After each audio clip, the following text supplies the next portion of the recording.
L'invité de ce matin, c'est Freddy Moulumba Kabouaï. Bonjour. Politologue, journaliste, écrivain. Vous avez d'autres casquettes? Panafricaniste? Oui, un homme libre et panafricaniste. Voilà. Nous commençons par chez nous. Ouais. De la tendresse à la fermeté devant les diplomates dans une conférence diplomatique, la 12e édition à ce que je sache. Pourquoi le président de la RDC, Tshisekedi Félix, a-t-il changé de temps? Oui, merci beaucoup, Fabien. Alors, au début, c'était un homme, voilà, vous avez vu, depuis qu'il a commencé, inoffensif, un homme qui a séduit en termes de confiance. C'est pas un va-t-en-guerre, un civil, justement, mais on a senti que depuis samedi, le ton est devenu ferme. Oui, je pense que Fabien, nous sommes entrés dans une autre phase. Mais avant d'entrer dans les discours du président Tshisekedi, il y a des signes qui ne trompent pas. Parce que dès qu'il est entré au pouvoir, après l'élection, et tout s'est passé dans le calme. Ça, c'est le premier signe. Deuxième signe, il est devenu président de l'Union africaine. Troisième signe, il a pris la tête de CAC cette année. Il a pris aussi la tête de Sirgel. Et après, il va prendre la tête de SADC. Donc, ce ne sont pas des choses qui arrivent au hasard. C'est pour dire que le Congo est de retour. Mais la difficulté, est-ce que les élites congolaises comprennent? C'est ça la grande difficulté pour nous. Vous venez de parler de son discours qu'il a fait. Il n'a pas changé. Je pense que c'est ce qui est normal. Mais partout dans le monde, l'impulsion vient d'en haut, ça ne vient pas du peuple. C'est même ailleurs où les philosophes ont apporté la lumière, ont tracé le chemin, mais c'était toujours sous l'impulsion des dirigeants politiques visionnaires et puis qui savaient ce qu'ils faisaient. Alors, lui, il a la vision. L'élite comprend-elle la vision? Ou bien c'est le problème des castings pour faire comprendre à l'élite la vision? Non, je pense que notre élite, nos élites, parce qu'il n'y a pas seulement la classe politique, toutes les élites n'ont pas encore compris que le monde a basculé. Et je vois certaines élites politiques, même intellectuelles, qui passent à la télévision pour parler de la communauté internationale. Il faut vite changer de discours. Nous sommes entrés dans un autre monde où il y aura des puissances qui vont régner. Donc il faut déjà se préparer à changer de paradigme. Mais curieusement, pour la plupart de nos élites, intellectuelles surtout, parce que la pensée, ce sont les intellectuels qui produisent. Ce ne sont pas les hommes politiques. Les hommes politiques mettent la pensée en pratique.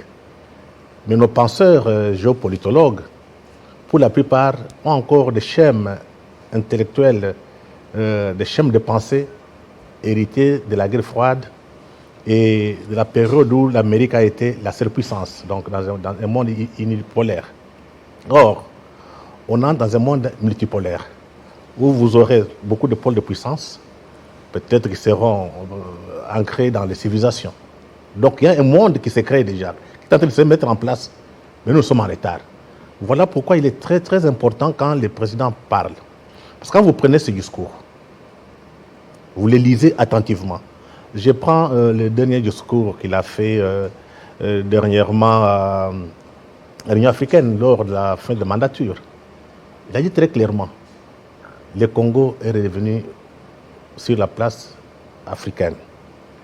Le Congo vient de reprendre conscience de sa position au sein de l'Afrique, mais aussi de ce qu'il est, le rôle qu'il peut jouer dans l'Union et l'unité africaine. Ça signifie quoi?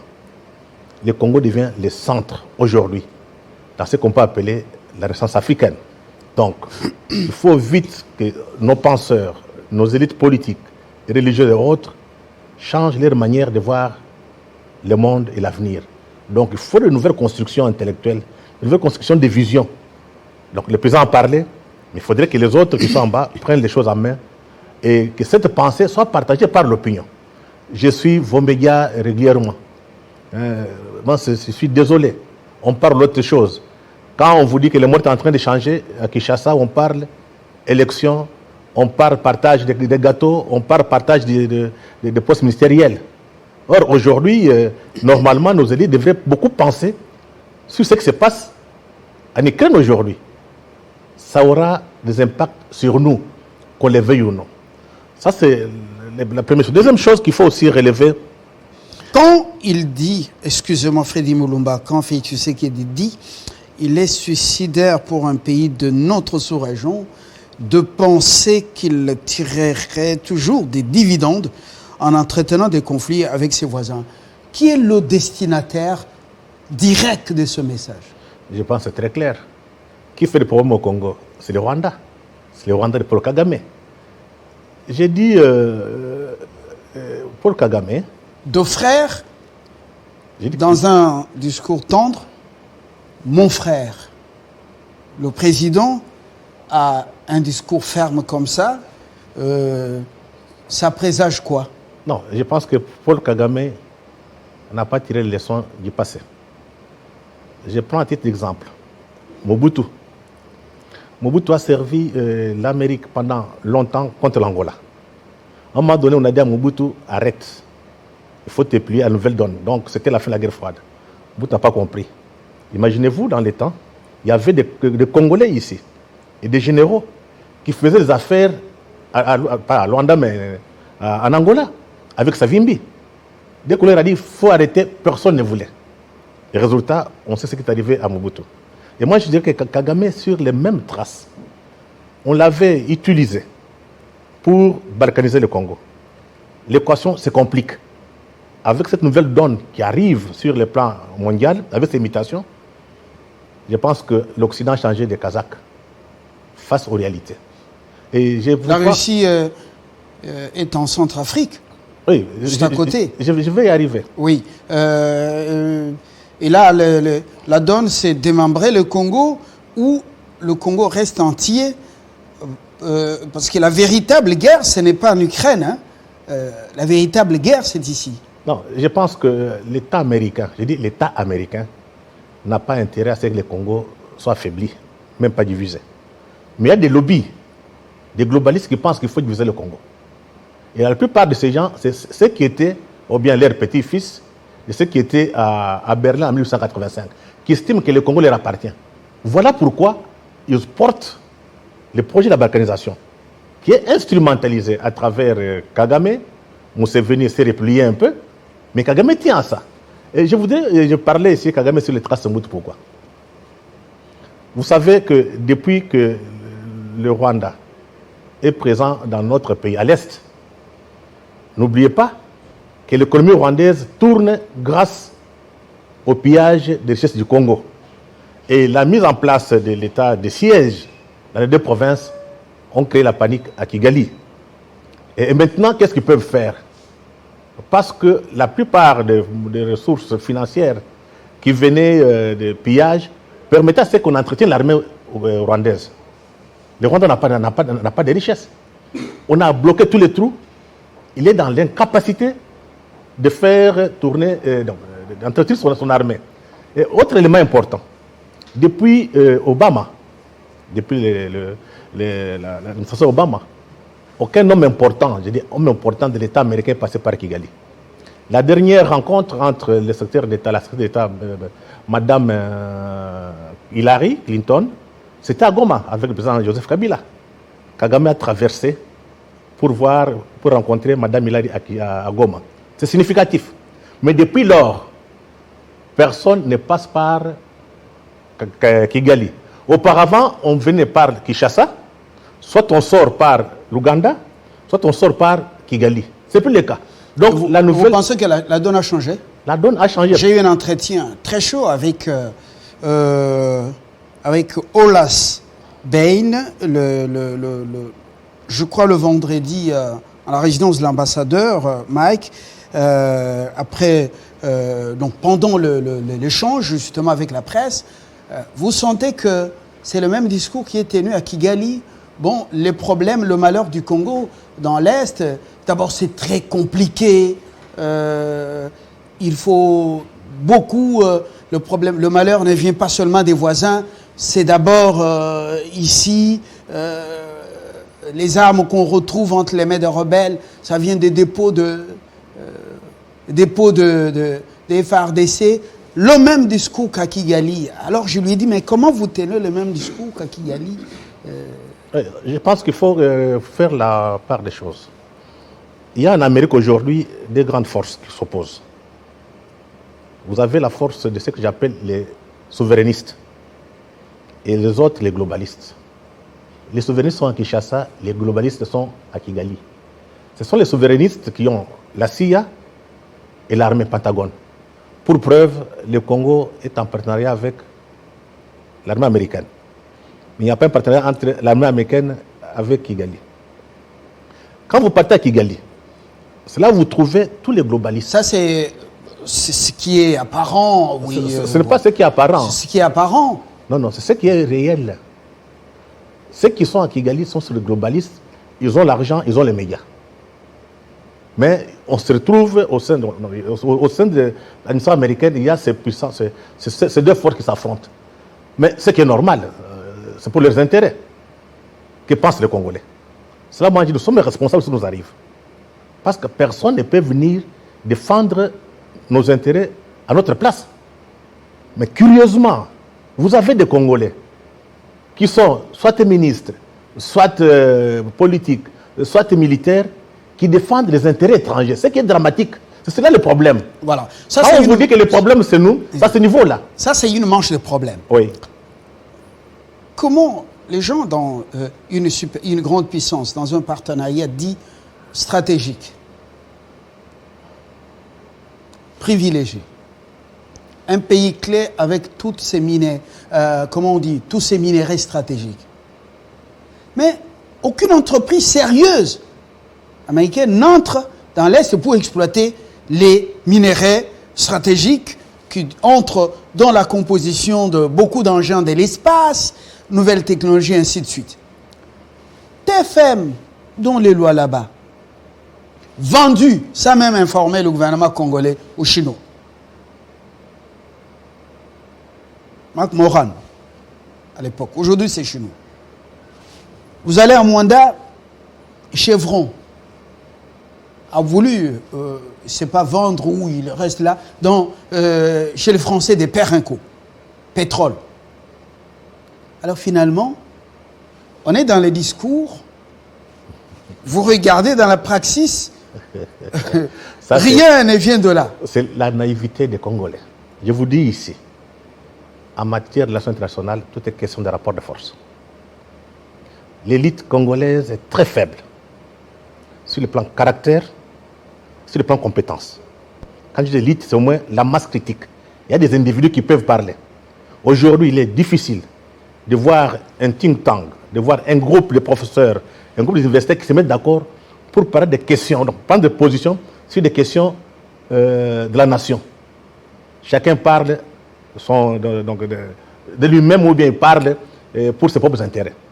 Donc, moi, je ne condamnerai pas ces gens. Ce qu'ils font là, ils les feront ailleurs. C'est quand ils trouvent des élites très sérieuses. Écoute, je prends l'exemple de la Turquie. Vous savez que la Turquie travaille avec l'Amérique, non? Est-ce que quand les présidents turcs prennent des décisions, ils défendent les intérêts américains, mais ils défendent d'abord les intérêts turcs? C'est notre faute à nous. Le problème, c'est la mentalité que nous avons. La mentalité de soumission. La mentalité des aliénés. Les gens qui estiment que les étrangers viendront nous faire du bien. Ce qui n'est pas vrai. Donc la question à faire, donc ce qu'il faut faire, c'est changer d'élite. Si nous gardons cette même élite, il n'y aura pas de miracle. Quand il s'agit d'élite, changer la mentalité, changer la vision du monde, changer la manière dont les Congolais se regardent eux-mêmes. Vous pouvez vous imaginer.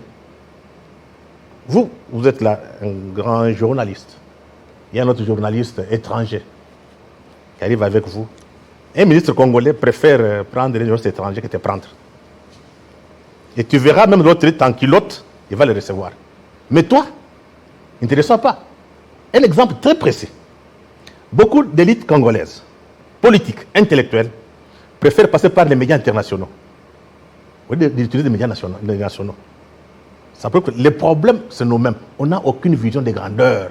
Ce pays veut à ce que ceux qui les dirigent aient un esprit de grandeur à tous les niveaux, que ce soit au niveau politique, au niveau intellectuel, au niveau religieux, au niveau musical. Donc il faut donner cet esprit de grandeur chez les Congolais, ce qui manque. On a des capitales, des petites élites qui cherchent soit à avoir une maison, une voiture, un job, et quand il voyage, il est en première classe d'une compagnie internationale, il est très content. Donc tu vois, c'est la manière dont nous voyons la vie. La vie est tellement trop matérialiste. Or, là où il y a des hommes d'État, savoir qu'après eux, il faut laisser un nom dans l'histoire. Malheureusement, pour le moment, trop peu sont d'hommes d'État. Par contre, on a beaucoup plus de capitaux. Voilà. Docteur Samuel, salue cet échange depuis la ville de Douala, la deuxième ville du Cameroun.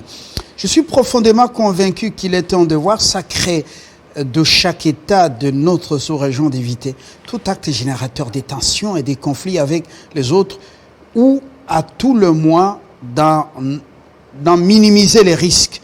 Il est irréaliste et improductif, voire c'est suicidaire pour un pays de notre sous-région de penser qu'il tirerait toujours des dividendes. Tirerait toujours, ça dit beaucoup, tirerait toujours des dividendes en entretenant des conflits ou des tensions avec ses voisins, a déclaré le président. Clairement, il veut dire à ses voisins que les temps sont révolus et que les choses ne seront plus les mêmes. Non, ça veut dire que le Congo a repris sa place. Vous savez, nous avons une vocation de puissance. Nous avons d'abord la taille, nous avons nos frontières, nous avons les richesses, d'abord l'eau, la forêt, les terres arables et des minéraux stratégiques. Mais on ne doit pas être une sorte de dépotoir. Non, ou même le Kenya, avec son vice-président, voudrait, et les hommes d'affaires voudraient venir y vendre même le lait de mauvaise qualité. Mais à qui la faute? Quand des gens sérieux viennent ici, vous demandez 30%. Les problèmes, c'est nous-mêmes. Ça, moi, j'insiste. Il faut changer cette classe politique. On ne la change pas. Ce n'est pas par baguette magique. Non, je pense qu'il y a quand même des moments. Il y a quand même des critères. On ne peut pas accepter quelqu'un qui a volé, qui a un casier judiciaire sale. On ne peut pas accepter quelqu'un qui n'a pas de compétences ou d'expérience, lui donner un ministère qu'il ne maîtrise pas. Donc il faut aujourd'hui, si nous voulons aller plus loin, mettre des critères. Pour tel poste, bien que les partis politiques vous recommandent, regardez les critères. On prend des gens qui sont incapables de comprendre même les dossiers. La plupart des ministres passent tout leur temps en dehors du bureau. Ils travaillent quand? Le président dit, en ce qui concerne notre pays, je m'emploie sans naïveté ni faiblesse, avec beaucoup de lucidité. Vous, souvent, vous insistez sur la lucidité. C'est une réponse à ce que quoi qu'il est trop bon, trop croyant en la bonne foi de ses voisins. Non, vous savez, l'avantage de Félix Tshisekedi, le président, c'est d'avoir eu son papa. L'homme a passé beaucoup de temps avec son père. Il a été relégué avec son papa. Donc il était à l'école. Il a vu les erreurs que son père avait commises. Il est en train de corriger. Parce qu'en politique, c'est ce qui compte, c'est les résultats. Personne ne pensait que le Congo serait là où il est aujourd'hui. Le Congo reprend. Mais maintenant, la grande difficulté, je veux dire, c'est la classe politique. Le président Tshisekedi parle. En dessous, il n'y a rien. Personne ne reprend ce qu'il dit. Personne ne soutient ses idées. Par contre, il y a des gens qui sont mis pour contester tout ce qu'il fait. L'exemple précis. Vous trouvez normal. Le président Tshisekedi, président de l'Union africaine, pendant une année, vous regardez dans les médias, il n'y a même pas de débat sur ce qu'il a fait comme travail. Or, il vient de faire, je dirais, quelque chose de très important pour l'Afrique. On vient on vient de ratifier, d'abord pour le Congo, la charte de la renaissance culturelle africaine. C'est la base de tout. Notre problème en tant qu'Africains, c'est un problème culturel. Mais avec cette charte, on va régler beaucoup de problèmes. Ça, c'est pour, en ce qui concerne le Congo, on a ratifié ça cette année. Et pour les autres pays africains, il y a déjà 2 tiers qui ont ratifié. Donc, l'Afrique a une base. On n'en a pas parlé beaucoup plus dans les médias. Même à Kinshasa, ici, vous demanderez beaucoup plus les gens qui se disent des cultures. Combien ont lu cette charte? Donc, la mandature du président Tshisekedi a ouvert une certaine vision sur le panafricanisme et la renaissance africaine. Maintenant qu'il est parti, il faudrait que les autres personnes reprennent les bâtons. Mais ce n'est pas lui de faire ce travail. C'est le travail des hommes de culture, des intellectuels, des journalistes. Or, nos intellectuels, nos journalistes, nos hommes de culture sont ailleurs. Alors, il parle de beaucoup de lucidité, alors que l'armée ougandaise intervient aux côtés des FARDC contre les soi-disant terroristes. Bon.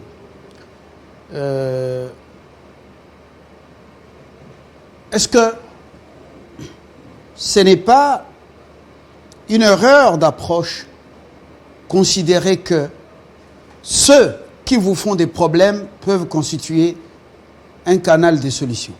Oui, je pense qu'il faut un peu voir les ambitions. Kagame absent à Oyo, chez Sassou, absent à Kinshasa. Vous voyez avec quel mépris. Non, et puis, pour dire, bon, on ne peut pas les comparer à Poutine. Poutine, c'est un grand, voilà. Mais quel est le message, le véritable message? Lorsque vous sentez comme ça, c'est une rupture, nous allons dans une approche qui ne va pas, qui va au-delà, qui ira au-delà de la diplomatie? Non, je pense que la donne a changé. Beaucoup de Congolais saluent la fermeté de ce discours. Non, je pense que le président a eu beaucoup de temps, il a pris un peu de temps, il s'est très bien comporté. Je voudrais parler de l'Ouganda et du Rwanda. Le Rwanda a des ambitions sur le Kivu, les 2 Kivu. L'Ouganda n'en a pas. L'Ouganda, ses ambitions, c'est savoir faire les affaires. Faire les affaires. C'est très différent. Donc, si Museveni intervient, ce n'est pas pour s'installer, pour occuper les touris ou bien occuper les autres. C'est pour faire les affaires. Mais si le Rwanda intervient, c'est pour annexer les 2 Kivu, pour ne pas dire même tout l'Est au Rwanda. Ce sont les ambitions de tous les Rwandais, qu'ils soient Hutus ou Tutsis. C'est une donne. Pourquoi? Il y a les Rwandais très pauvres. Le Rwanda n'a rien. Le Congo a trop de richesses. Quand vous êtes au Burundi, moi j'étais à Bujumbura, on décolle avec l'avion. Vous avez la plaine de Ruzizi. C'est vide chez nous. Mais quand vous êtes à Bujumbura, donc au Burundi, c'est plein de gens. C'est occupé. Donc, si nous voulons demain que les choses marchent pour cette partie, c'est avoir des accords avec les Burundais. Ils peuvent venir exploiter, mais tout en sachant que la terre appartient au Congo. Comment? Les amener qu'ils viennent exploiter quoi? Pas les armées. Oui. J'ai dit les Burundais parce que... Amener les Burundais qui viennent exploiter où? J'ai dit dans la plaine de Ruzizi, quand tu as, c'est vide. Mais du côté congolais. Leur bétail broute là-bas, non? Non, le problème, il faut que ça soit... Broute l'herbe chez nous. J'ai dit qu'il faut que ça soit officiel, que ça soit codifié, pour éviter des guerres. Qu'on les veuille ou non, les Burundais, tout comme les Rwandais, nous sommes les mêmes, sont nos frères. Mais ce sont les dirigeants, pour la plupart des cas, qui manipulent et soutenus par l'étranger. Parce que quand vous verrez dans l'histoire de ce pays, du temps de Mobutu, on paye les soldats rwandais, on paye l'administration rwandaise, même les Burundais. C'est quand Clinton est arrivé au pouvoir qu'il a préféré, comment dirais-je, équiper, donc armer le Rwanda et l'Ouganda pour nous piller. Auparavant, il n'y avait pas de problème.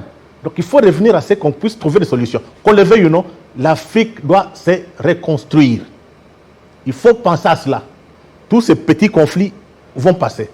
Mais comment est-ce que les peuples africains peuvent être ensemble et construire une Afrique très forte, très puissante par rapport aux mutations géopolitiques qui se passent aujourd'hui dans le monde. Est-ce que nous sommes prêts? Oui, c'est un problème d'élite. Ceux qui font la politique, ce n'est pas la masse. C'est l'élite après avoir fait des analyses, calculé les coûts des bénéfices et fait des projections qui décident de prendre telle direction. Mais quand vous avez des élites qui n'ont pas la capacité d'analyse, qui ne savent pas où sont l'essentiel et les accessoires, c'est comme ça qu'on vous embrouille. Et les étrangers, les multinationales passent par là pour nous mettre en conflit et nous piller. Parce qu'aujourd'hui, la guerre à l'Est profite à qui? Tu vois, on dit à Kigali c'est propre, mais il y a la misère. Mais quand on pille le coltan congolais et l'or, on les transforme à Kigali, ça part dans quel pays? Les Rwandais sont pauvres. Hein? Il y a une petite élite à Kigali qui s'enrichit et qui est curieusement soutenue par les médias occidentaux pour dire que c'est le modèle. Donc, il ne faut pas qu'on soit naïf. C'est le travail des élites africaines de voir les problèmes en profondeur et de chercher des solutions appropriées. Alors, cette conférence diplomatique intervient ou se tient dans un contexte international très tendu et aggravé par cette crise russo-ukrainienne. Même si on parlait déjà d'une approche, comment on appelle, d'un probable dialogue entre Kiev et Moscou, mais vous avez senti la réplique de Pentagone au discours du maître du Kremlin. Bon, alors, l'Afrique, dans tout ça, quelle attitude adopter? Je pense que nous sommes dans une situation, une nouvelle guerre froide et la reconfiguration du monde. Par rapport au passé, l'Afrique doit tirer des leçons de la guerre froide. Dans la guerre froide, il y avait ceux qui soutenaient les communistes et les capitalistes, c'était soutenu par d'autres. Il y a eu l'affrontement. Dites-moi, quel pays africain s'est développé? Il n'y en a pas. Donc, avec ce qui se passe, je pense il faut avoir la sagesse d'avoir la neutralité. Surtout concernant le Congo, nous sommes un pays neutre depuis 1885. Nous sommes parmi les non-alignés. Non, j'ai dit neutre. Non-alignés, c'est autre chose. Neutre. Donc, on ne va pas prendre les camps ni de la Russie, ni de l'Amérique. Mais nous pouvons travailler avec tout le monde. Donc, c'est ça le paradigme qu'il faut mettre dans la conscience des Congolais. Au lieu de prendre un camp contre un autre, en tirant les leçons du passé, nous devons travailler avec tout le monde. Donc, le Congo, c'est un cas unique. Et l'Afrique aussi. Parce que le monde a basculé de l'Ouest vers l'Asie. Donc, les affaires, c'est là-bas. Nous sommes les banlieues maintenant. Si on ne monte pas de grandes stratégies, nous allons payer. Et le paiement, c'est quoi? On va revoir les frontières de l'Afrique. C'est là que nous tendons. Ça prendra 10 ans, 20 ans. Même si on va revoir, le Soudan a été fragmenté en deux. Les Sud-Soudanais, ils souffrent. Le pétrole est pompé. Là-bas, Riek Machar et l'autre, ils se rentrent dedans. La misère des Sud-Soudanais. Chrétiens qu'on disait persécutés dans le Nord. Alors, dans le Nord, ce sont des coups d'État.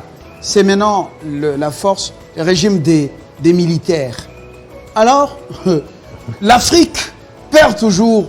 Quelle attitude responsable prendre avec les dirigeants actuels? C'est le moment, il faut que les Africains mettent en pratique les projets des États-Unis d'Afrique à travers la Renaissance africaine et le panafricanisme. On n'a pas d'autre choix. Les frontières, c'est fini. Les États-Unis d'Afrique, on n'a que des peureux. Depuis l'assassinat de Kadhafi, personne ne veut en parler à Addis Abeba. Non, et quand ils sont même là-bas, ils sont infiltrés, envahis dans leurs hôtels. Il n'y a que l'Europe qui est là et tout ça. Envahi l'Amérique. Je pense que... Alors, qui va avoir le courage de Kadhafi? Non. Vous ne voyez pas les individus. Regarde ce que le président Tshisekedi a dit. Il a dit l'Union africaine au service des peuples. Donc, il faut que les peuples africains se prennent en charge. C'est quand les peuples sont organisés, les dirigeants peuvent parler. Mais quand les dirigeants sont seuls, sans population derrière, ils ne peuvent rien faire. Donc, le travail à faire maintenant. Comme on a dit, Union africaine au niveau des peuples africains, il faudrait maintenant que les élites intellectuelles, médiatiques, fassent ce travail de brassage culturel de l'Afrique. Je prends l'exemple ici. Vous êtes dans votre télévision. Combien parlez-vous de ce qui se passe au Rwanda? Combien de fois parlez-vous de ce qui se passe au Congo-Brazzaville, en Angola et Centrafrique, mais aussi Gabon, Cameroun? On a commencé par là. C'est d'abord comprendre notre environnement dans lequel nous vivons. Sud-Soudan, Ouganda, Rwanda, Tanzanie, Zambie, Angola, Congo-Brazzaville, Gabon, Cameroun, Centrafrique. C'est comme ça qu'on va se connaître. Les peuples doivent se connaître. C'est à travers les médias. Mais vous venez à Kinshasa, trop peu de médias parlent de l'Afrique, pas de problème africain. Mais par contre, tu vois, tout le monde a les yeux tournés vers Kiev. Kiev, c'est loin.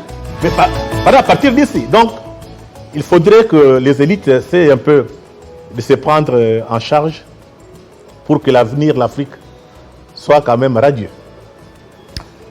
Ça nous concerne indirectement lorsqu'on prend des sanctions contre Moscou. Les conséquences, déjà on parle du prix du baril qui est en hausse. On parle aussi, il faut s'aligner derrière tel ou tel. Si vous ne le faites pas, voilà, ce que vous êtes avec tel. Bon, un peu compliqué. Vous l'avez dit, il nous faut une Afrique unie. Et pour y arriver, bon, c'est un travail qu'il faut faire. Merci Freddy Mulumba. Merci beaucoup, cher ami. Freddy Mulumba, politologue, écrivain, journaliste, avec nous ce matin. On a réfléchi. Nous, on n'a pas un camp, parce qu'on ne voit même pas ce qui arrive, ni de Washington, ni de Moscou. Pour notre bonheur, nous nous débrouillons. Voilà. À très bientôt. Bonne journée.